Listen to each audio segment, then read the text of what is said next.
Hello everyone, this is Whlle I, and I'm the founder of the Embodied Wellness Institute. Welcome to my channel.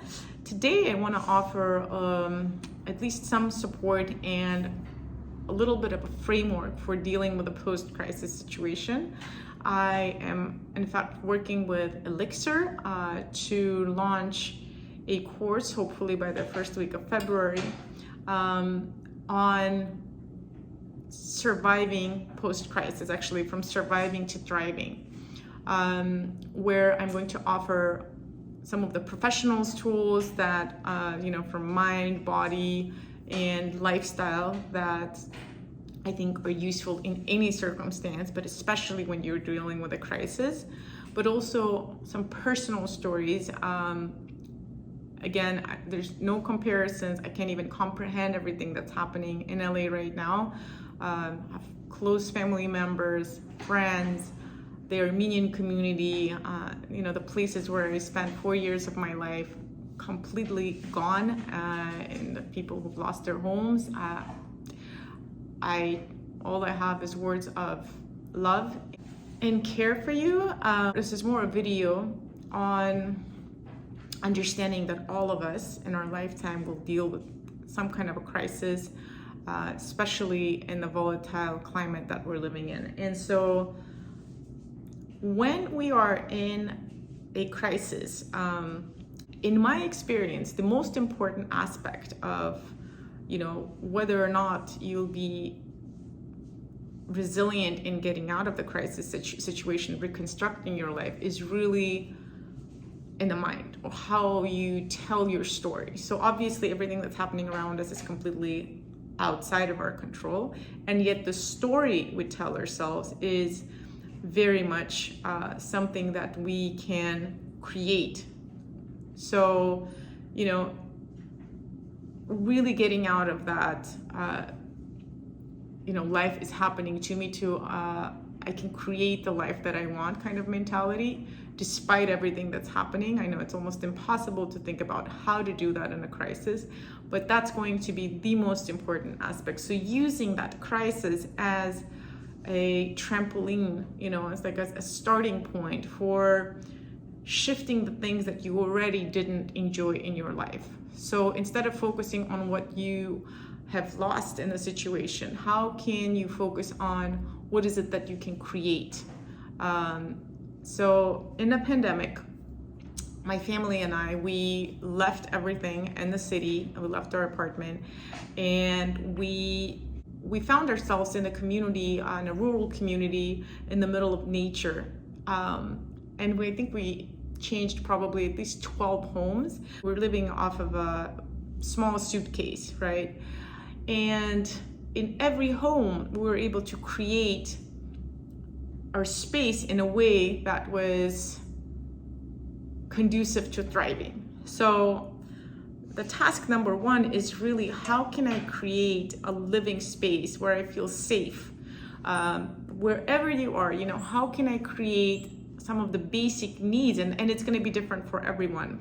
So that's why I want to just share my experience. So for me, it was really important to have a space where I could do my yoga and breathing exercises. And I think the wellness routine cannot be underestimated, because when we're in stress, we go into fight or flight mode, where not only is our body more prone to chronic disease and getting sick, but our mind is not creative. It can't think of creative solutions in the face of the crisis. So you're spending 10-15 minutes in really bringing yourself into the safe space by activating your parasympathetic system, by activating your vagus nerve through breathing exercises, to really reshifting the focus from out there to inside, and to really understanding that you have everything you need here with you is going to be your key.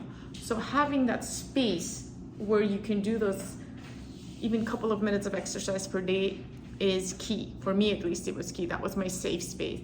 Creating a space for my child was really important. We didn't have many toys, but we made sure she had the tools and supplies to create her toys. Even if it was just a piece of paper and a pen, she became the most creative master creator of her little space, when we gave her the minimal supplies that she needed. They don't need a lot, but they need something. And please try to avoid putting yourself and your kids on electronic devices. That's the worst thing we can do.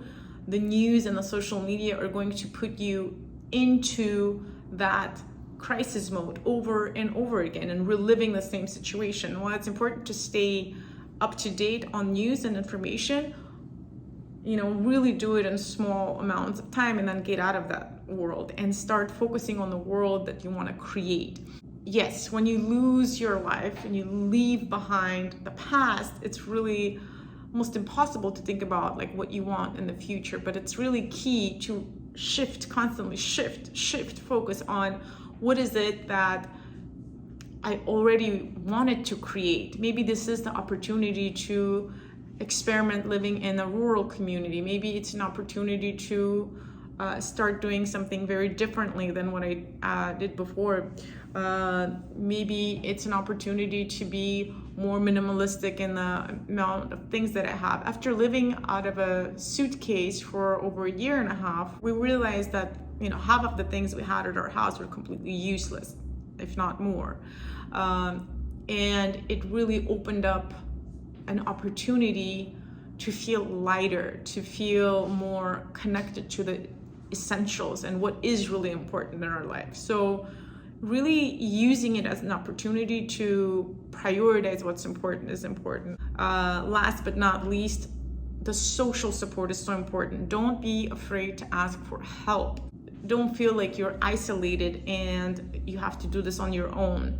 This is the time to seek out all kinds of help. Reach out to me for mental health support. Reach out to your friends for financial support. Reach out for, so asking for help is really important. And sometimes it actually opens up room for others to ask for help. And then it really creates this community of support and of exchanging services.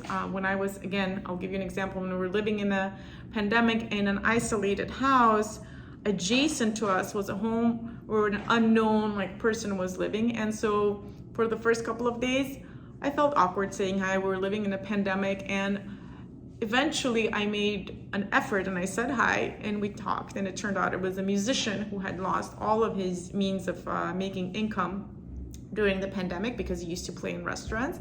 And I had a daughter at home who was bored out of her mind and was not receiving any formal education at the moment. So we invited him over, and in the next year, we helped him, but he helped us even more by educating our daughter musically. They created an entire music album, and it was the most beautiful exchange I could have ever imagined. It was just a simple hello, what do you need and what do I need, and making that connection, that human connection.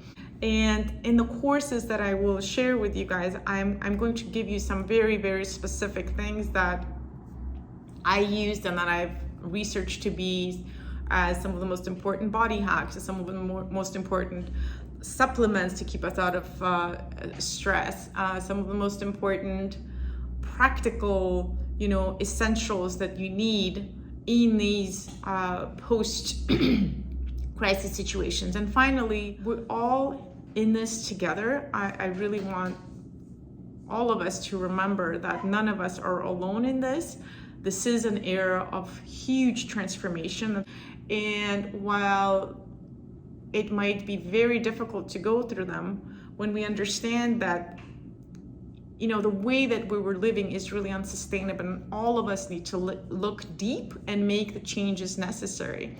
So if you need any support, I'm here. The course will be free of charge for the victims of the LA fires, for those of you that need it. And for the rest of you, this will be a great opportunity to really demystify and understand what crisis could bring us, and really use them as an opportunity, or even before a crisis happens, how you can reinvent your life to really shift and make this world into a place that you want to live in and that you want to leave to your kids. Thank you so much for listening. Lots of love to you. See you soon.